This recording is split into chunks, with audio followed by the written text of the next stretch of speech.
You're listening to the Web3 Creators Podcast, where we speak to the brightest minds and builders in crypto, DeFi, NFTs, and the metaverse. Our goal is to give you the absolute best tools for building a thriving business in the Web3 space. Now, here's your host, Hernan Arber. Let's start creating. Creators, welcome to this third episode of the Web3 Creators Podcast. We are here with one of my favorite entrepreneurs in the space, Ouriel Ohayon. He is the creator of Zengo, my personal go-to wallet, and also my family's go-to wallet, because they focus on consumer-specific and being very consumer-oriented. We're going to get into all of that, but first and foremost, Ouriel, how are you? I'm doing great. Thanks for having me. Awesome. This is super exciting for me. We're just starting out the podcast, so thank you very much for going along. And although we're just growing our following, coming to this podcast. We want to talk about mass adoption for Web3 and how people interact with Web3 is a key element to this, right? And believe me, I've been in this space for years, and we've tried it. We've tried to communicate to people how important it is to store your private keys, to make sure you store them mnemonic safe, and if you not your keys, not your coins, you lose your private key, you lose your wallet, all the best practices, right? And we've tried preaching it until through the years, and one thing that is certain is that it is very difficult to educate people around blockchain technologies and cryptocurrencies with this mindset of, take full responsibility of your keys. So how did you observe this early on, and what are your thoughts on this? Well, I first, when I came to crypto, which was actually very late, I observed it personally because, I had to learn how to do Bitcoin, how to do Ethereum. We're talking about that 5 years ago. So now it's a long time, but it's not such a long time. And I did like everyone. I bought my first. At the time, I started with Ethereum, not Bitcoin, but I bought my first Ethereum.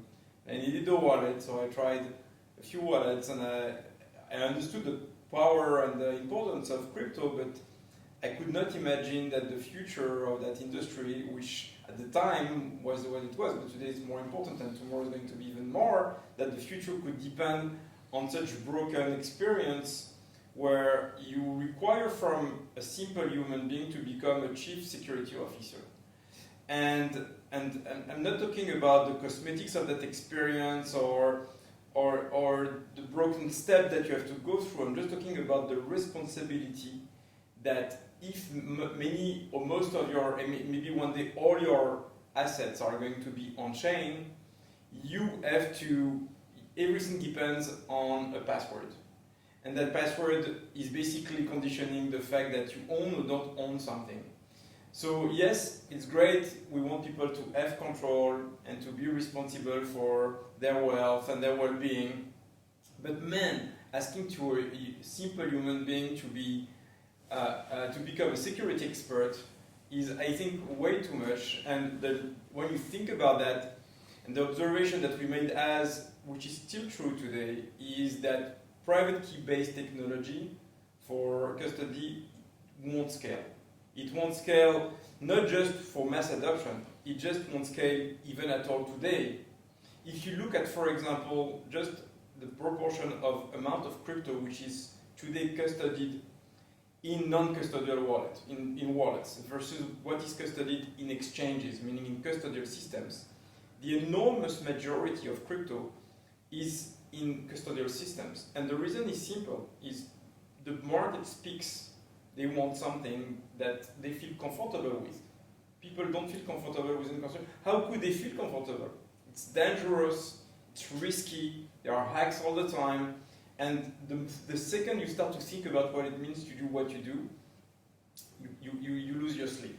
So the observation, I made it personally very early on, but it followed by simply looking at the numbers of the market, where you see that most people don't want a non-custodial wallet.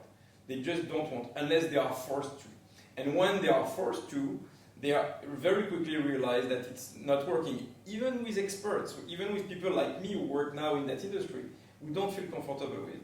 So the question is, all right, if that doesn't scale, what else can be done? Because it's very clear that there will be a massive on-chain economy, right? I'm not talking about off-chain in custodial exchanges, but on-chain where you want your assets to not be idle, but to be live and connected to on-chain functions and services. So this is required. You want people to have wallets and not to have their crypto stored away in a cold place where they won't be able to use it. So if we want that economy to develop, you still need wallets that are extremely usable and that are still extremely secure and that are controlled by their users. So what else can be done? And so that was the starting point of the company now that I'm running, which is Zengo. And then we can talk about that. But for me, it starts with the understanding that private key-based technologies cannot scale to even an expert audience, cannot scale to a bigger audience, it cannot scale to mass adoption. It will never. And it doesn't matter that you repeat all the time the things that you said. People say all the time, not your keys, not your accounts. We repeat all the time, your keys, your hacks, right? So, it's the responsibility behind that.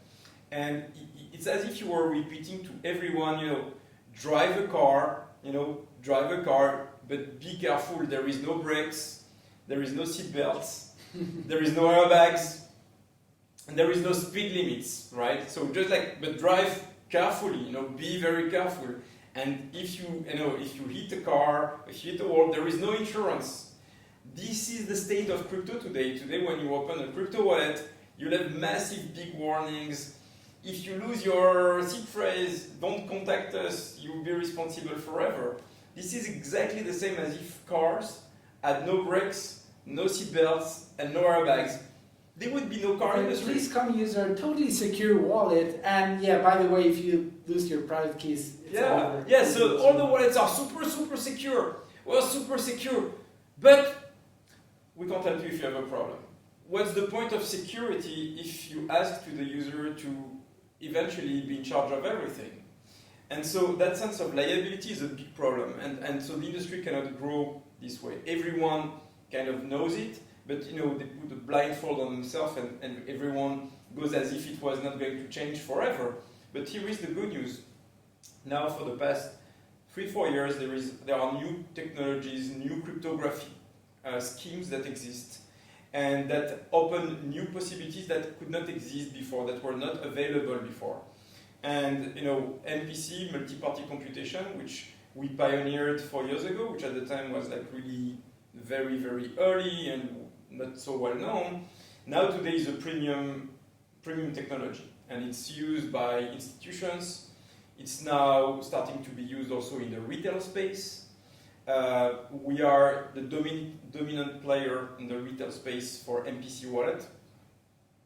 And now it's becoming a reality that was not available before. So now there is a kind of other ways, because people say, okay, sure, that doesn't scale, that doesn't work, but what can we do? There is nothing else. Well, there is something else.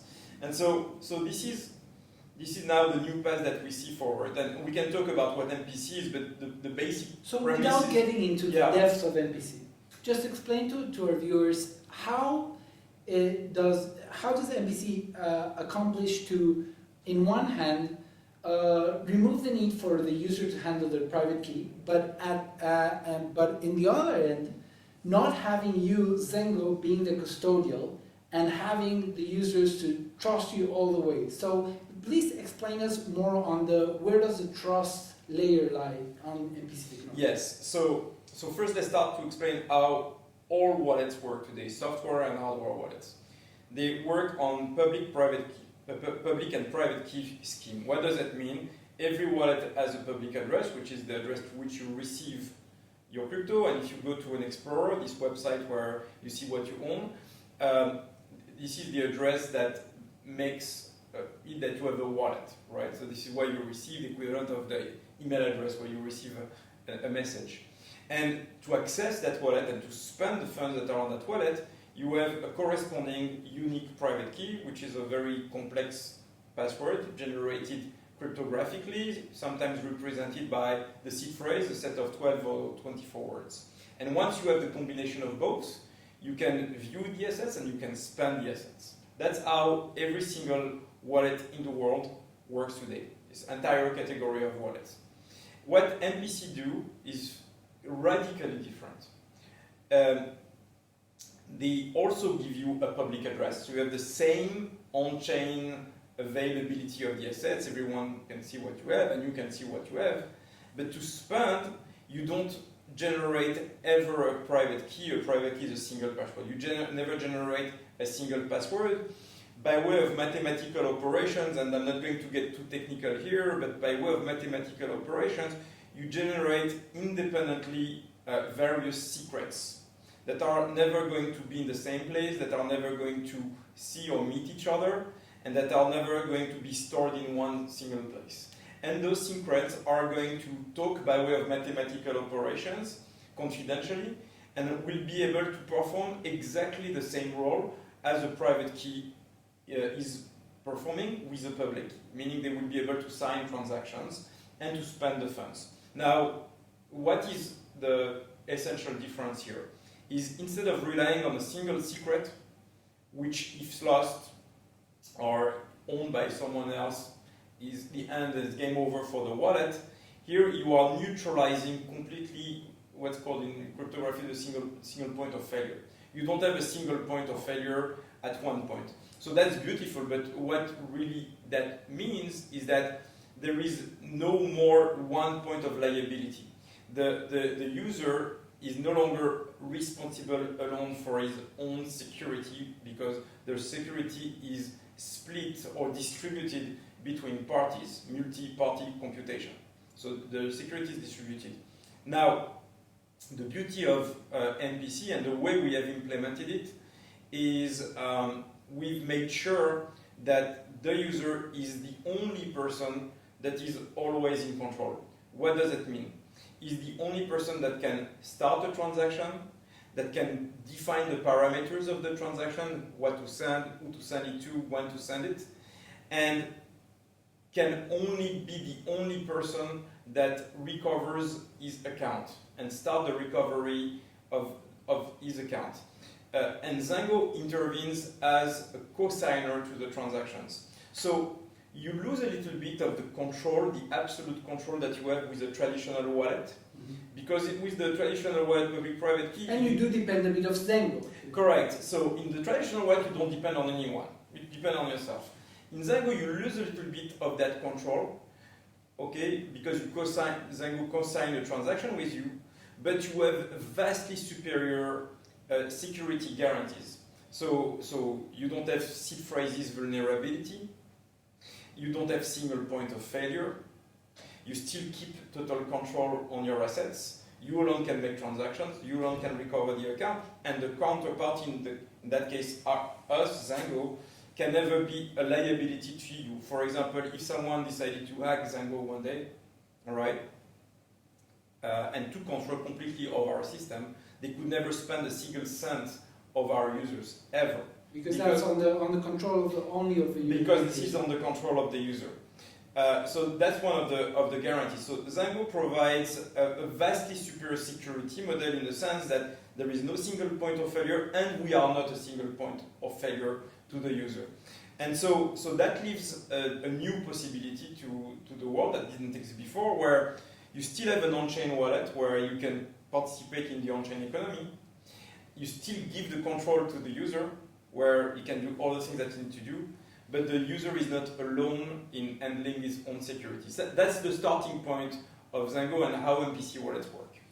So, so it's clear that MPC is the secret sauce behind allowing the users not being responsible for their own private keys. And that is exactly why I give out Zengo to my family and my wife, which I always manage her passwords, but I did want to, so I sent it to Zengo because, you know, it was clear for me that she will never handle her private key. Now, I want to tell you why Zengo became my personal go-to wallet being more tech savvy and understanding the importance of private keys. I remember the first few times I transacted using Zengo Wallet, that the second time I wanted to deposit Bitcoin, my wallet changed, right? And then, although I understood that it was part of the security mechanism, I really wanted to make sure that it's okay that my address changed because I had to whitelist it again. Anyway, I contacted support just to make sure, and it was like within minutes, I was chatting live with someone. Now, this can be very intuitive for Web2 systems or for Amazon or other e-commerce platforms, but this was like totally new to crypto, right? Like, hey, we got like customer support for a wallet, and that was what really got me in, because even being tech savvy, the sense of having someone to talk to on the other side is like really comforting. So it was clear for me at that point that you have a different vision in terms of kind of a consumer first or client-oriented vision for what you're building with Zengo. So could you get a bit into what made you understand how important having someone to talk to on the other side is? So you're hitting on one of the trade secrets of Zengo, which is the customer experience that we provide to our users, which starts from the moment you create an account to the moment you need help. And one thing I noticed when I started myself in crypto is I had some issues, contacted their support system, which is supposed to be available 24/7. That's what's written everywhere. And I noticed that it would take days, weeks, sometimes I would never get an answer. I said, oh my God, all right, not only I cannot imagine the future will be based on private keys, but I can't imagine that the future will be based on services that never answer you. And so I wanted to build something that I would be comfortable with using myself and recommend to people that I know and tell them, right, use that because it will help you when you need it. And you do need help when you are in crypto. We're trying with Zengo to build the most secure crypto wallet, and as part of the security function, the jobs to be done of a wallet, we consider customer support is essential. It's not different and less important from any other dimensions of security, key management being one of them. So we build that as an essential function of the wallet. And for us, users of wallets are customers.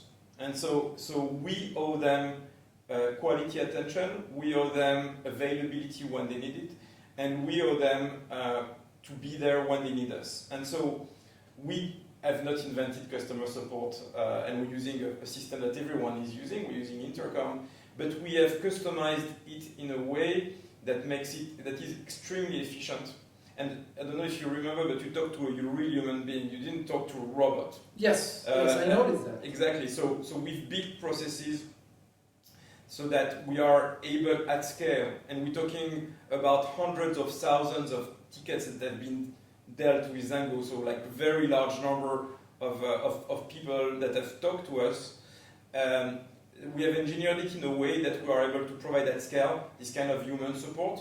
And so there are two trade secrets here. First, when you contact us, before you even ask us anything, we already have a sense about what is the problem, because we know where you're coming from in the app. And you can track the past transactions. Yes, we don't know everything, but we know some of the things, and so we can perimeter what are the areas of issues. Number two, we have also mastered the art of answering fast, not because we are here, but because we have the tools that allow us to resolve very fast certain type of problems.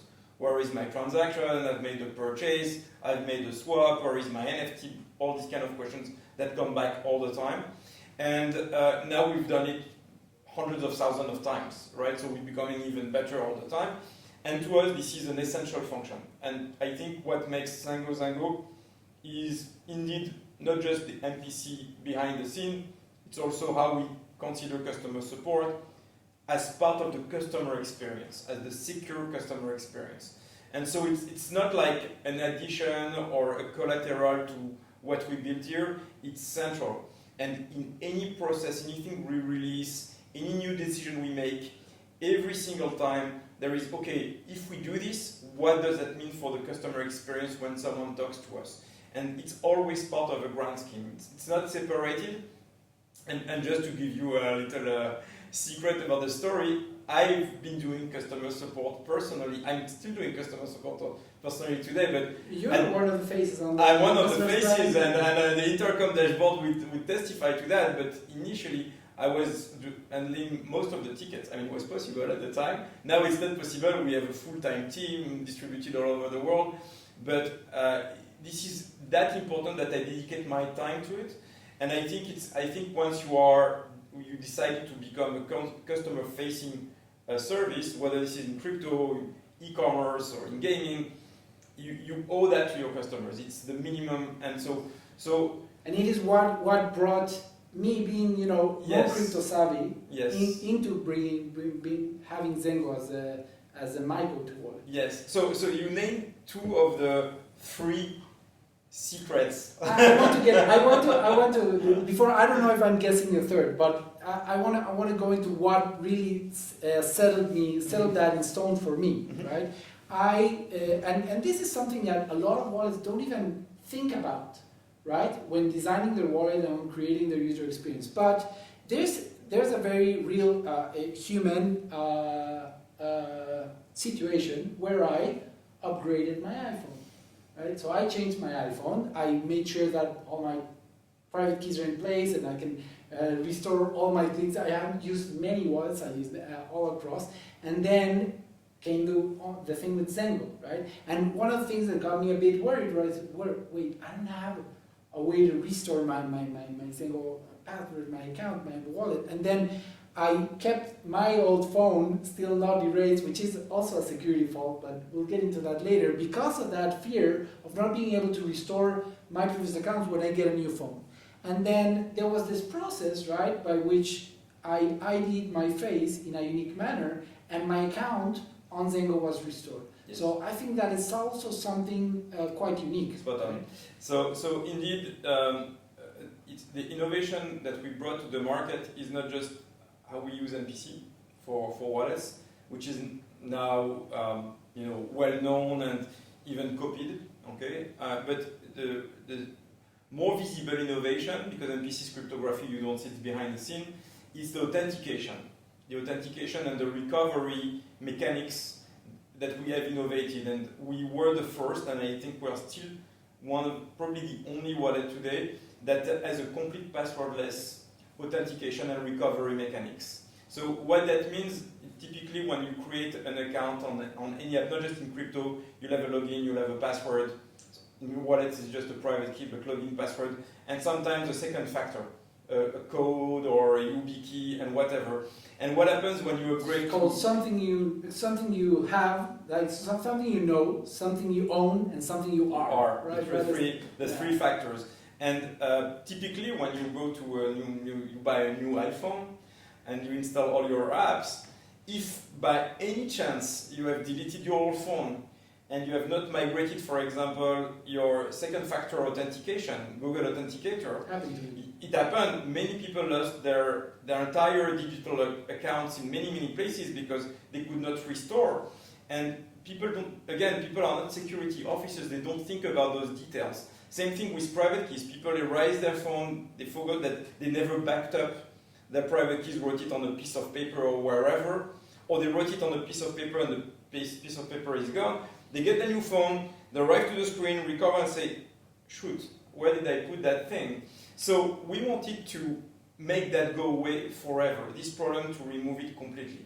And so what we've done is we've built the only system that protects the user from his own mistakes. And not just that, that makes sure that only you can access your account and no one else. So you would not be susceptible to phishing or to social engineering or to account takeovers. How did we do that? We built a passwordless authentication mechanism on three factors. So to create an account on Zengo, it's simple. You put an email address, any email, including an anonymous email. You will receive a magic link. You tap on it, you pass the first step. Now magic links are very common in crypto, but at the time we were the first company to do that ever. Yes, you can prove you own your email. Exactly, own your email. So step one, factor number one. Factor number 2, we're going to ask you to grant permission to a cloud service that you own, that you control. It could be Google Cloud, Google Drive, iCloud, or Dropbox. Second factor. And the third factor is we're going to ask you to do a selfie biometrics on your phone. It's not Face ID. Which is not Face ID. It's not Face ID. You just need to have a selfie camera working on your phone, any phone, and you will have a selfie biometrics done on your phone. It's encrypted on your phone, so we don't see it. It's done locally.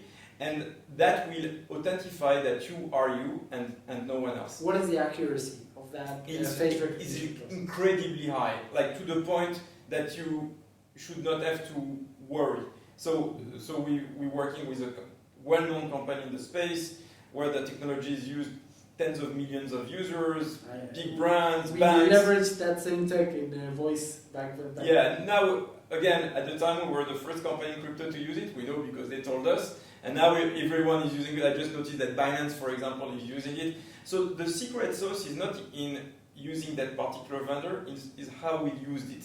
Because when you think about it, you say, oh, that's wonderful. Now, no one can use my account. And so I have a completely passwordless authentication mechanism. No one else can use my account. But what happens if I am not me anymore? What happens if you do physical surgery? You know, or if you have a, God forbid, a car accident and a car crash and your face changes. Or what happens if you die? Okay? No one else can get into your account. Exactly. So it's not about how you think about the technology, but how it is implemented into the solution. So what have we done? Not only we have implemented that, but we have also created fallbacks. So what that means is you can add a second face in case your trusted face, right? In case your face changes. So it could be your wife, your brother, or whoever, someone that you trust. So that when you recover and for any reason your face changes, you can use that second person. So we went really far into thinking about all the edge cases. By the way, you have also a fallback for your email and for your cloud service. Yes. So if anything happens to your main email, if anything happens to your main cloud service, if anything happens to your face, you can still access, but only you or someone that is trustable by you. And so that is a revolution by the way, not just in crypto, I think it's a revolution in authentication. Mm-hmm. If you look at every big service from Facebook, Google, they will all tell you, create a second factor with TOTP or YubiKey. It's complicated, people lose them, they don't know how to set them up. When they migrate their phone, they lose it. We created a system that is incredibly secure, yet incredibly simple, so that people won't make mistakes. And so I would say, Zengo is really three trade secrets: is MPC, no private key, no seed phrase vulnerability, complete passwordless authentication system that protects the user from his own mistakes, yet looks incredibly simple, and make sure that only you can use your account, and incredibly fast human customer support. Those are like the three trade secrets of Zengo today. It's amazing, Will, and what you've built, really, it's truly inspiring. Thank you. Let's talk a bit about digital ID, right? Because our last episode was all about privacy, right? And now it is clear to me that on our wallets and our accounts, right, our Ethereum address and our crypto wallets and our crypto addresses are becoming more increasingly our digital identity, especially in the metaverse now with the NFTs. It's kind of our digital persona, yes. Right? And now that we're operating in open public blockchains where everyone can see what you own, what you hold, what have you been transacting, what are you spending your time on, what are you spending your money on, right? This is increasingly becoming both an amazing feature for connectivity, but also a very concerning part in terms of privacy and the power that it can give, like different authorities around the world, around the ability for surveillance and taking into account, and basically having an eye on top of all things we do. So how do you think this is going to be evolved? Well, look, it's, how can I say, the blockchains is a new paradigm. We had the internet paradigm, we had the mobile paradigm, the social network paradigm. Blockchains are a new form paradigm with one particular thing, this is what makes blockchains. They are public by default. Everything is public by default. There is nothing that is hidden, and that's why that makes blockchain so great. You can always know what happens, and you cannot lie. There is a single source of truth, and that single source of truth cannot be compromised. You can't game it, you can't print money, you can't print a thin air, you can't lie that the transaction never happens. Everything is out there and is public, and that is the reality of that paradigm. And what that means is that anyone who wants to have an on-chain activity and life will have to accept that by default, everything is public. Now, that doesn't mean that you want everything to be public, but everything that is on-chain will be known, will be public, and in a way, it will be possible to also de-anonymize in some sort of capacity, either by heuristics or because there are now blockchain analytics companies that are capable of tracing back any transaction that have no names because they all depend on wallet addresses, but back to a point of KYC, to an exchange, or to a bank, or to a financial service. Or to an email. Or to an email where you have identified yourself. The contact of the... Exactly. You said that, my name is Hernan, and I live in Israel, and so you will be able to trace back to that. And that's the reality of our ecosystem. Now, you can also mitigate those realities. You can have split personalities, split identities, and you don't need to have everything in one basket if you don't want to be exposed that way. I will give you an example. For example, on Bitcoin, in mini wallets, that's the case in Zengo, every time you do a transaction in Bitcoin, whether you receive or you send, we're going to generate for you a new wallet address. Why? Because it's not because we're particularly cute but you don't want, once you give your wallet address to someone, to know we don't want him to know what else you're going to do after him. I've been tracking you. So exactly, it's as if you were giving access to the bank account. Mm-hmm. You pay your rent to your landlord, and okay, you're going to pay him every month $1,000, and he knows that you have $1,000 at least because that's how you pay the rent. But you give him access to your entire bank account. He can view everything that you own. That would make no sense. You want him to know you can only pay $1,000. That's all. So that makes no sense. So you want to provide that capability, that wallet capability to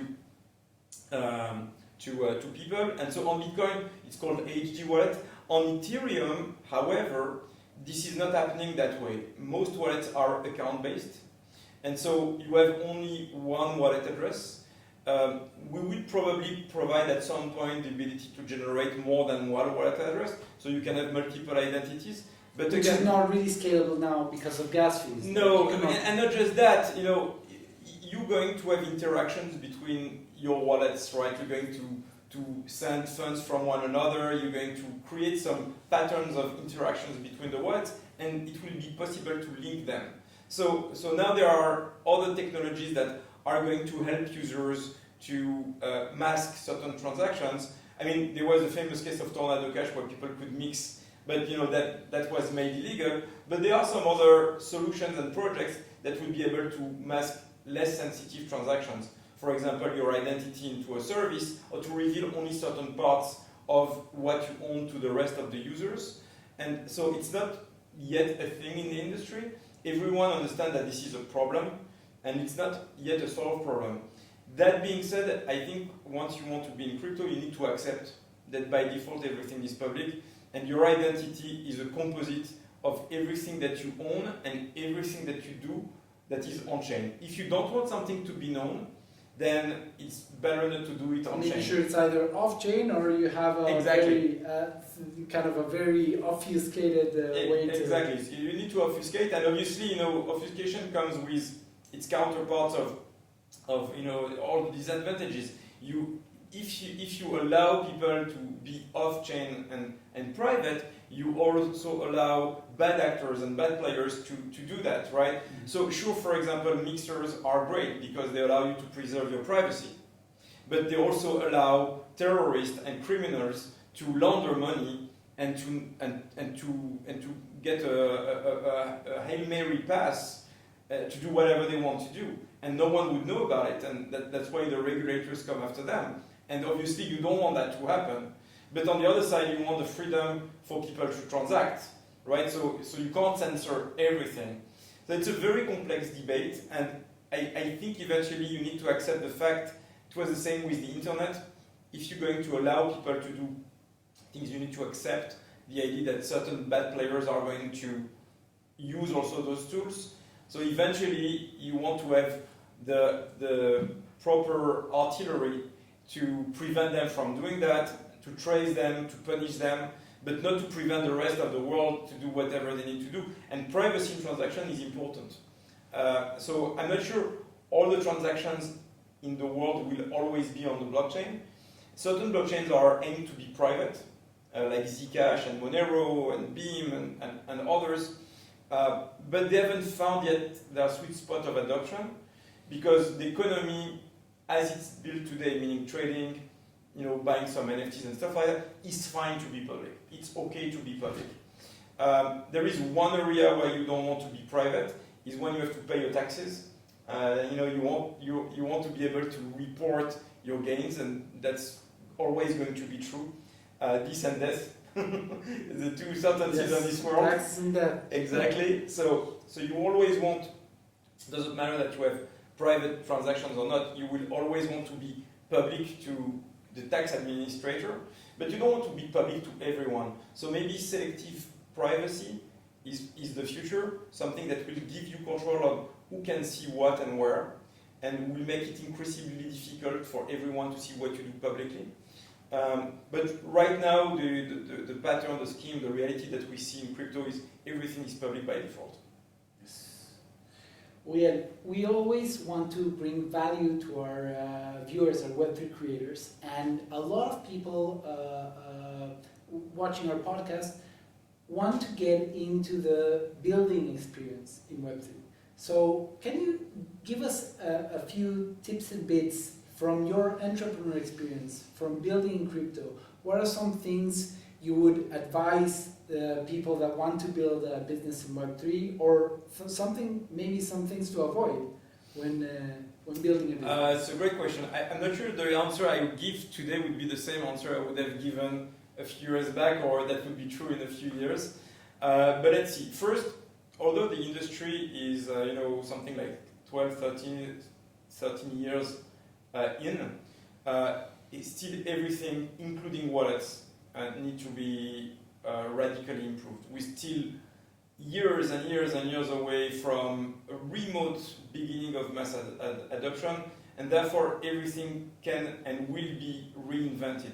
Any large player that you see today on the market that seems unbeatable will be replaced by better providers, better services, better apps. So don't be intimidated. That would be the first insight. Don't be intimidated by the things that look irreplaceable and that cannot change.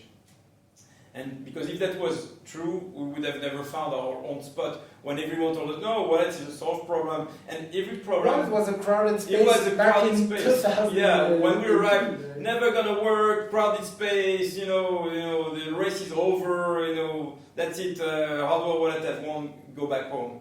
Well, it happens that it's not completely true. And if you make something relevant, you will always find a spot, because the industry is still very, very green.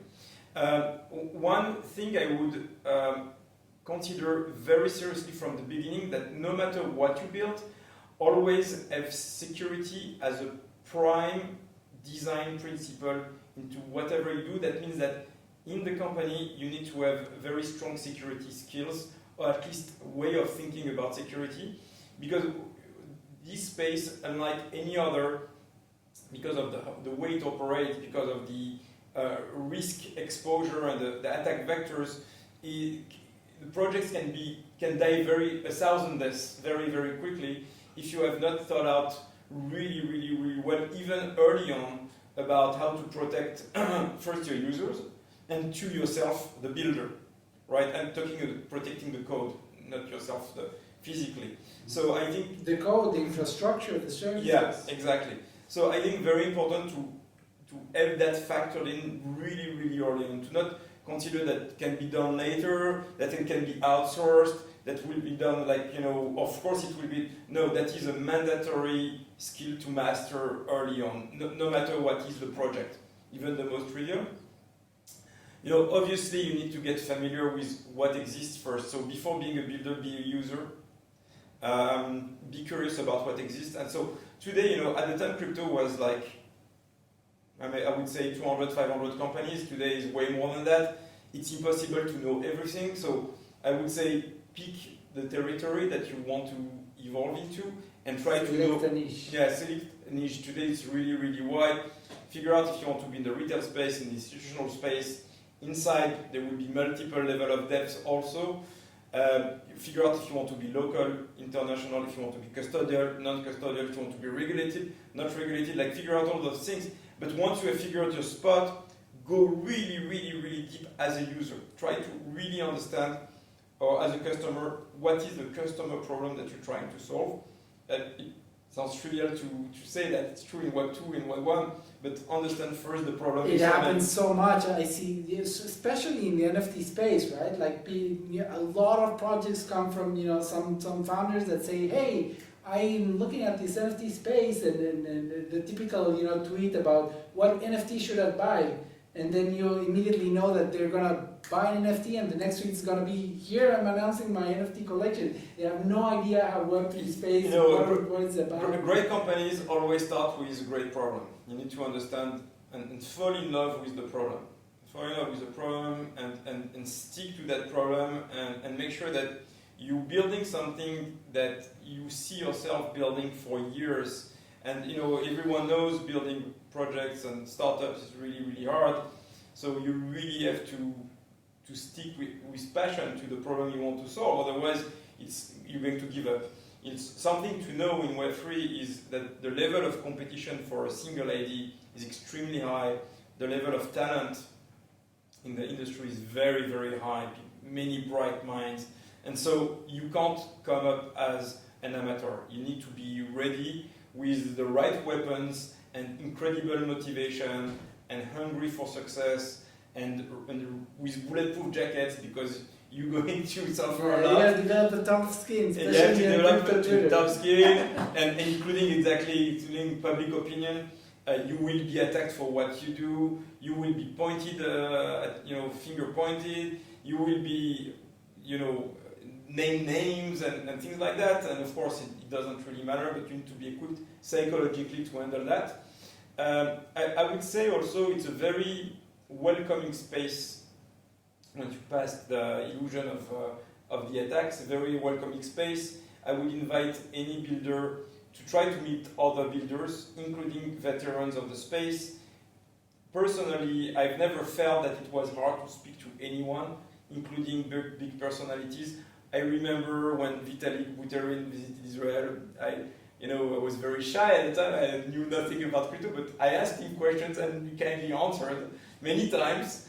And I think you can speak to everyone very quickly. And I would recommend to... Especially in the bear market.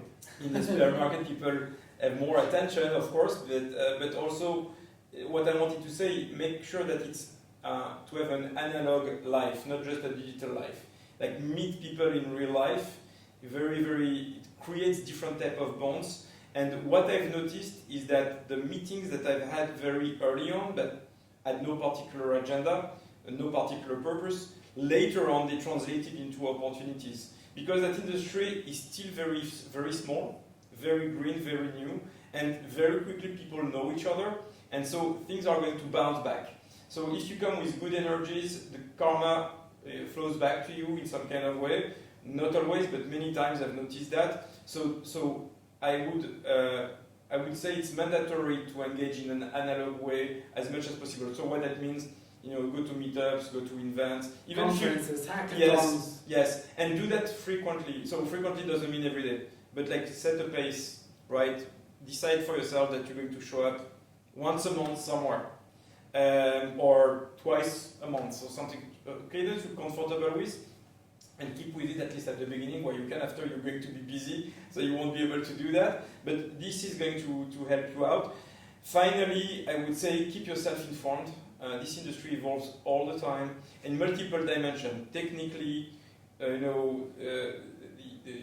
from a legal standpoint, a regulator, from all the sorts of news and scandals that happen in the industry, the innovation, the new type of concept, you need to keep on top because otherwise you can quickly become irrelevant or miss a wave of evolution. It's one of the industries where there is that I've seen one of the most dense level of innovation that fastest paced. Yeah, for sure. And it's hard to keep up. It's really hard. It can be frustrating. Accept the frustration, embrace it. But that's the reality, and you need to be selective into what is good for you and what needs to be put on the side. Those are the tips, and just be ready to work a lot because it's one of the things that makes working crypto particularly challenging is that because there is those evolutions all the time, there is not a lot of documentation of things that have been done and playbooks and canvas and templates that you can use and copy paste. I mean, I'm not talking about doing elementary stuff. If you want to do a PFP NFT, you can go to a marketplace like Fiverr, hire a designer, take a code from OpenSea and upload that to OpenSea, and you got your NFT collection. Talking about doing very, very serious stuff, and you're probably going to break some rules, innovate in a white canvas that has not been used before, and so you won't know that you are fit to market until you really know, and so that means that you're going to navigate in a cloudy environment for some time. It's uncomfortable, it's scary, many times you will miss, and you need to accept that, but once you find the spot and you can stick to it, that's the great feeling, because you have kind of the feeling of like being a true innovator in the space. Yes. And so finding your spot is important. Of course, if you keep innovating and you don't find, I see so many projects, I mean, the numbers are really underwhelming, but there are so many projects and I see them on Twitter, they have hundreds of thousands of followers, but the reality is that very, very, very few users. And your users are not in social media, unless you are a social media channel, but your users are not in social media, they are in real life. And you should focus on finding customers that truly love your product and they cannot live without it. And they're gonna stick with it. And understand the shortcomings. Yeah, and right now there are too many projects that are brilliant on paper, but they're just unfit to their times, either irrelevant or too in advance, or doesn't matter the reason, but they just have no audience or no customers. Mm-hmm. And so I think a builder cannot accomplish his mission as a builder if he cannot find an audience that really loves what he builds. And it cannot be just, paper love. It has to be organic love, right? It's as if you were saying, look, I'm, a great single man, I have all these qualities, handsome, I'm diplomas, and all the girls want to marry me, but you always remain single. Doesn't matter, man. You need to, at some point, hit someone. Land the plane. Yeah, score something, And so it feels to me too often that way in crypto, that there are all these beautiful projects, amazing investors, great homepages, great white papers, but especially because we are in such a hype-oriented space, right? Yeah. Because the economics and the way that it's been the speculative part has been brought to kind of and there's nothing wrong with hype. I mean, all speculation. All great brands are built on hype. Apple had its own hype, Microsoft already had hype, Facebook, Instagram. It's okay to have hype, but you can't just have hype. You need to have a good product that is loved by users and that is used, and eventually you need to make some money too. And the problem with crypto is that because of all the incentive by the tokens, you can confuse the fact that people are token owners and the fact that they are customers. It's very, very different. The people who have token owners, they came here essentially for one reason, and you should not lie to yourself, for speculation. They bought a token at a certain price, or they got it for free, and they hope to make a profit. It doesn't mean that they are your customers. They will take the profit, and at some point, they will go away, and you will never hear about them again. And that's not how you build a business, and not how you build a relation with a customer. A customer is someone that has a problem, you solve it for him, he will somehow either give you his attention, or pay something for it, and you'll make a profit and you make a living out of that. That's life. Well, this has definitely been by far our best episode. I want to thank you from the bottom of my heart for being with me, sharing with us your experience and your knowledge. These are very serious knowledge ones, guys, so take note. And thank you very much. I wish you the best of luck. Thank you so much. Please keep in mind that none of what's said in this podcast should be considered financial advice. You are strongly recommended to do your own research and do not take anything we say in this podcast as a recommendation to buy or sell any assets whatsoever. Thank you for listening to this episode of the Web3 Creators Podcast. Make sure you follow us on YouTube, Apple, Spotify, and all of your favorite platforms. And if you're serious about building your own Web3 business, head over to web3creatordojo.com and check out our courses. That's web3creatordojo.com. See you soon, creators.